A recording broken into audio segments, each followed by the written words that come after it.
News team 7 से मैं उर्वशी आप सभी दर्शकों का स्वागत करती हूं। भारतमाला 754 के मुआवजे को लेकर आज 9 गांव के किसान यहां पर एसडीएम दफ्तर में, डावाले की तहसील एसडीएम दफ्तर में आज मिलने के लिए आए थे और बाहर भी इनकी बातचीत हुई। आपको मैं फुटेज के अंदर दिखाना चाहूंगी कि किसान जो है गाड़ी के आगे लेट गए थे अपनी मांगों को मनवाने के लिए। किसानों के अंदर आज इतना दर्द है कि वो अपने दर्द को लेकर आज बहुत आशा से बातचीत करने के लिए आए थे। एक तरफ तो सरकार कहती है कि किसान बात नहीं करना चाहते, लेकिन आज किसान अगर बात करने के लिए आए थे तो सरकार का रवैया ही नहीं इस तरह का कि वो उनसे बातचीत कर सके। किसानों से आपकी बातचीत करवाएंगे और असल में अंदर क्या वार्तालाप हुआ, क्या मुद्दा था उसके विषय। हाईवे के मुआवजे के लिए जो सभी किसान यहाँ पर एकत्रित हुए थे, आज इनकी मीटिंग थी और किसानों ने जो है इस मीटिंग का बहिष्कार कर दिया है। चलिए बात कर लेते हैं कि अंदर क्या बातचीत हुई और किस बात से जो किसान है वो नहीं माने, उनकी आपस में क्या बातचीत हुई है इस मुद्दे को लेकर। नमस्कार सर।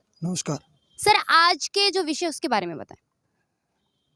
असल में मैम लगातार 3 साल से भारतमाला अन्य 754 के में किसान संघर्ष रहता है। 3 साल से हम सारे लोग आंदोलन कर रहे हैं। आज तक वास्तव में जिला प्रशासन ने, हरियाणा सरकार ने हमारे साथ बात करना भी उचित नहीं समझा। लगातार हम सारे लोग राजस्थान नहर कनाल के ऊपर 1 महीने तक अनिश्चितकालीन पड़ाव लगा करके बैठे रहे, तब भी हमारी बात को नहीं सुना गया। बार बार एनएचआई के लोग जबरन खेतों में जाते हैं और जाकर के किसान को वहाँ बरगड़ाते हैं, धमकाते हैं, राजनीतिक लोगों को साथ लेकर के आते हैं और ये कोशिश करते हैं कि किसी तरह किसान को बिना उचित मुआवजा दिए, बिना रास्ता खाड़ दिए, बिना इनकी मांगे सुने हम इस रोड को बनाने में कामयाब हो जाएं। आज ये जो सारे लोग आप देख पा रहे होंगे, ये 9 गांव के प्रतिनिधि मंडल ये आया था। एसडीएम साहब के निमंत्रण पर हम सारे साथी यहाँ पहुँचे थे। यहाँ पर डीआरओ साहब के साथ, एनएचआई के साथ और एसडीएम साहब के साथ जब हमने वार्ता शुरू की, शुरू में तो हमें डीआरओ साहब का जो बात करने का जो तरीका था वो हमें ठीक नहीं लगा, क्योंकि उन्होंने आज भी किसान को राजनीतिक लोगों की धौंस दिखा करके दबाने की, धमकाने की कोशिश की। उसके बाद हमने हमारा जब मांग पत्र रखा, उसके अंदर एक ही मांग पर उन्होंने सुनवाई की। वो मांग ये थी, हम ये कह रहे हैं कि 1 एकड़ चौड़ाई इस रोड की होगी, नीचे से जो खाड़ जाएगा, जो नहरें जाएगी, वो 5 फीट की एक पाइप डाल करके उसमें से पानी निकालेंगे। हमने कहा 5 फीट की पाइप के अंदर से एक बच्चा भी उसके अंदर क्रॉस होके उसको साफ नहीं कर सकता।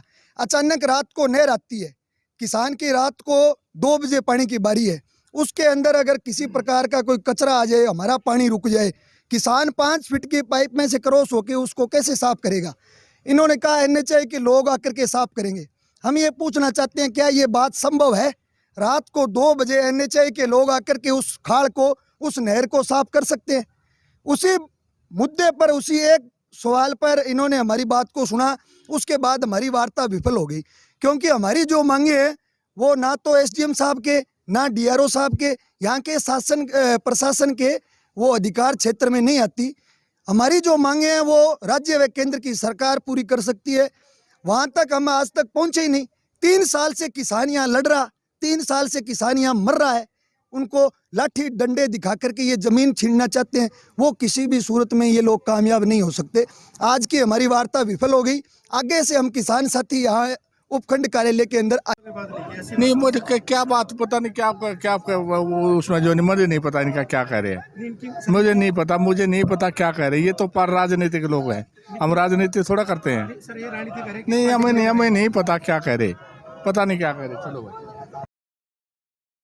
जवाब देने में सक्षम ही नहीं था। डीआरओ महोदय जो आए थे, मैं नहीं समझता किस पागल कुत्ते ने उन्हें काट लिया, जो आते ही किसान को ये कहने लगे कि मैं उप मुख्यमंत्री के साथ पड़ा हुआ हूँ, मैं पूर्व मुख्यमंत्री के साथ मेरा फलाना रिश्ता है। अरे हमें क्या लेना देना भाई, हमारी इस रोड के अंदर भूमि आ रही है, किसान अपनी लड़ाई लड़ने में स्वयं सक्षम है। राजनीतिक बातें उपखंड कार्यालय के अंदर डीआरओ करने वाला कौन होता है? ये जनता के टैक्स से बना हुआ हमारा ऑफिस है, ये हमारा, और ये अधिकारी हमारे जनता के पैसे से इनका घर चलता है। यहाँ राजनीतिक बातें और इनके एजेंडे हम नहीं चलाने देंगे। इसलिए डीआरओ साहब को ये चेतावनी है, आगे से अगर किसान के साथ वार्ता करो तो कोई राजनीतिक अपना एजेंडा लेकर के और आगे की सरकारें बनाने के लिए यहाँ मत आना।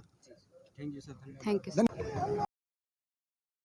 इन 9 गांव के अंदर ऐसे सैकड़ों किसान हैं जिनका वास्तव के अंदर इस रोड के अंदर जिनका लाखों रुपए लगा करके गाड़ी खून पसीने की कमाई से जो इन्होंने आशियाना बनाया था, जो इनके नलकूप आते हैं, जो इनके पेड़ आते हैं और जो वास्तव में इस रोड में अधिग्रहण हो रहे हैं, उनके पैसे तो आज तक मिले नहीं। 3 साल जब ये कह रहे हैं 3 साल हो गए हमें किसान नहीं रोड बनाने दे रहे, 3 साल हो गए इन्होंने भूमि अधिग्रहण कर रखी है, लेकिन इनको वास्तव में पैसे नहीं मिले। ये किसान का दर्द है। और जिन लोगों को मैम जिनकी डिग्गियां इसके अंदर रोड के अंदर नहीं आती, जो प्रभावशाली लोग हैं जिनको सत्ता का संरक्षण प्राप्त है, उन लोगों ने नलकूपों का और डिग्गियों की मांगे नहीं बांटती है। इस डबवाली की धरती को कुरुक्षेत्र बना देंगे। और अगर सरकार सत्ता में बैठे लोग इस बात किसी भी मुगालते के अंदर है तो वो अपनी फोर्स अपनी पुलिस को लाठी डंडे दे करके भेजे। यहाँ का किसान मुकाबला करेगा। या तो हमारी जायज मांगों को मानो। किसानों के बच्चों का भविष्य का सवाल है। हमारे आने वाली पीढ़ी के साथ हम खिलवाड़ नहीं होने देंगे। ये किसान जिसके पास आज करीब केवल मात्र 2 एकड़ भूमि है, ये अपना गुजारा उस भूमि से करता है। वो भूमि जब इसकी छिन रही, इसके नलकूप ट्यूबवेल बिना पैसे के जब छिन रहे, हम किसी भी सूरत में ये काम होने नहीं देंगे।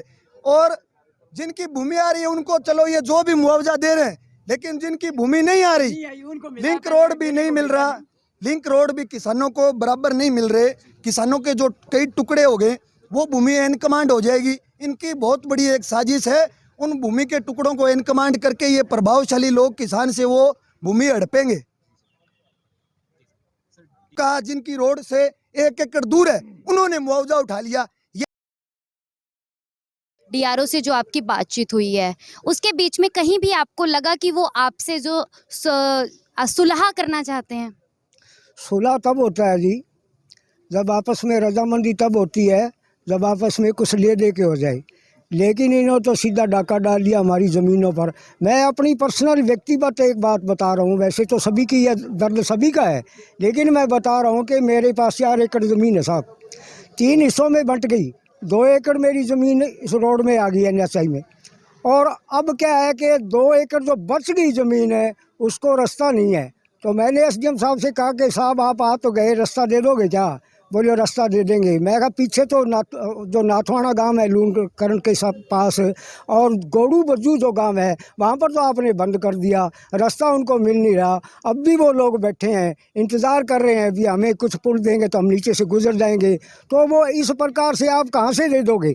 ये इन्होंने जो डाका डाला साहब, मेरी ज़मीन का 27 लाख रुपये दे दिया मेरे को 1.5 किले का, और आधा किला का मेरे को 46 लाख रुपए दे दिए। क्या उसमें सोना और पोस्ट बोया हुआ था क्या? मैं ये पूछ रहा हूँ सरकार से।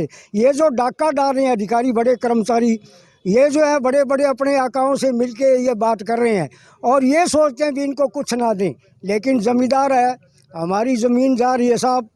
अब अगर सिर के ऊपर से पानी गुजरता है तो इससे ज़्यादा क्या होगा कि मैं मौत के मुँह में चला जाऊँ? क्या होगा इनका? क्या करेंगे ये लोग? इनको ये नहीं पता कि ये बच्चे कैसे पढ़ेगा। अरे चांद पर जाने की तैयारी कर रहे हो और भूमि पर जो ज़मीन है 2 एकड़ ज़मीन वाला वो भटक रहा है। क्या शर्म नहीं आती इस प्रशासन को? क्या उन नेताओं को शर्म नहीं आती कि इस प्रकार से बंदरबाट कर रहे हैं? सेंटर से पता नहीं कितना अरबों खरबों रुपए दे दिए होंगे इनको, लेकिन यहाँ आकर के वो लोग अधिकारी जो लोग हैं वो ही खा गए इस पैसे को और हमें कह रहे हैं कि हम आपको पैसे दे रहे हैं। अरे कहाँ दे रहे हो आप पैसे? इस प्रकार से ये जो मुगलिया सल्तनत है, आप उसामा बिन लादेन मत बनो, आप चंगेज़ खां मत बनो, आप मुगलिया सल्तनत में जो औरंगजेब बनो वो मत बनो। हमारे ज़मींदारों का हमारा जो हक बनता है वाजिब वो हमें हक दे दो, ताकि आपके साथ हम भी टोकरी ढो के इस रोड को बनाएंगे। ये हमारा मुद्दा है। जय जवान जय किसान।